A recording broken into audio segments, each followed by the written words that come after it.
இந்த மாதிரி நம்ம போட்டோனையும் சில்க் ப்ளவுஸ் தான் வந்து இந்த மாதிரி ஆயிரும் நம்மளுக்கு.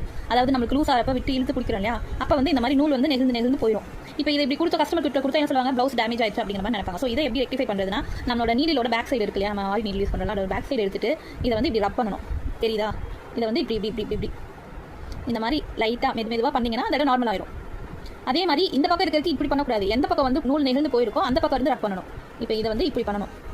அப்போ அந்த பக்கம் இருக்க நூல் வந்து என்ன ஆகுது, கொஞ்சம் கொஞ்சமாக இந்த பக்கம் வந்துடுது.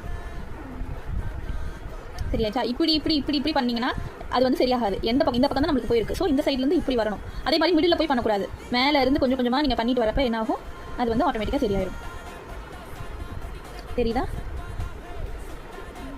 இப்போ வந்து அந்த இது நமக்கு இதான இடம் வந்து கம்ப்ளீட்டாக இதாகிடுச்சு. இங்கே அதே மாதிரி தான் பொறுமையாக இந்த மாதிரி நடுவில் பண்ணக்கூடாது. எந்த பக்கம் நல்லா பார்த்துங்க, நூல் வந்து இந்த பக்கம் தான் நிறையா போயிருக்கு, பார்த்தோன்னே தெரியல. ஸோ அந்த பக்கம் இருந்து இந்த பக்கம் கொண்டு வரணும்.